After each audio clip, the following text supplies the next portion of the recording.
Shutouts, hat tricks, comebacks, and down-to-the-wire finishes, all part of the weekend that was in the National Collegiate Hockey Conference. Hello, I'm Alex Heinert, and this is NCHC Between the Boards. The final push towards the postseason began in full this past week, with all 8 teams returning to conference play for the first time since the final weekend in January. The results didn't shake up the league standings all that much, but they did set the table for what could prove to be a memorable finish to the NCHC's 7th season. Let's start with the upset in St. Cloud as the Huskies ran their unbeaten streak to 6 games with a 3-3 tie and a 2-1 win over then top-ranked North Dakota. Jack Paling scored the game-tying goal on Friday and got the game winner on Saturday, part of a 3-goal, 4-point weekend for the senior forward, while David Rennick totaled 63 saves against the top offensive team in the country and stopped Jordan Kawaguchi to win the shootout in game number 1. Not a bad way to celebrate the 40th anniversary of the Miracle on Ice in the building named after the man who engineered it. Lawson Arena and those watching on CBS Sports Network witnessed a great comeback on Friday night as Western Michigan rallied from a 3-2 third-period deficit with 3 goals in under 2 minutes to pull out the victory over Minnesota Duluth. Game 2, however, went the way of the road team as the Bulldogs' Justin Richards scored shorthanded 35 seconds into the contest in an eventual 2-1 UMD win.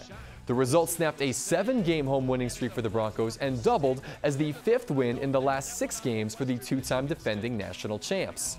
Baxter Arena was home to a split this weekend as well. Omaha's Isaiah Seville, the reigning NCHC Freshman of the Week, notched his first career shutout in a 5-0 win on Friday that saw the Mavs score 4 times in the final frame. Saturday, though, was a different story as the Tigers came back from 2-1 down in the second to earn a 3-2 win on a game-winning goal from Zach Berzola.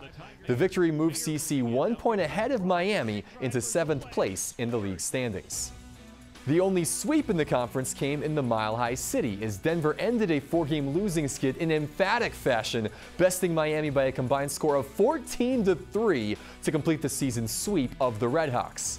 Tyler Ward had a first-period hat trick on Friday. Devin Cooley recorded a 22-save shutout on Saturday, his 2nd of the season and the 6th of his career.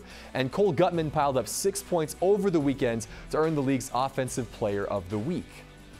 DU's sweep combined with the weekend split in Kalamazoo has moved the Pios within 1 point of Western for 3rd place in the standings, while Duluth is now 6 points back of North Dakota at the top.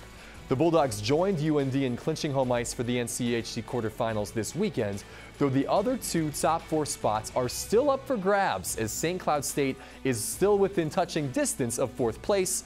Plus, they'll get a chance to make up the gap on the team directly ahead of them this weekend, as the Huskies will put their 6-game unbeaten streak on the line against Denver at the Brooks Center. Elsewhere, UND could clinch the Penrose this weekend with a sweep against Western or with a little help from Colorado College, but results won't come easy against the Broncos squad that's won 9 of their last 12. Duluth heads to Colorado Springs to face a Tiger team that's 3-1-1 in their last 5, while Miami will try to snap an 11-game winless streak at home against Omaha.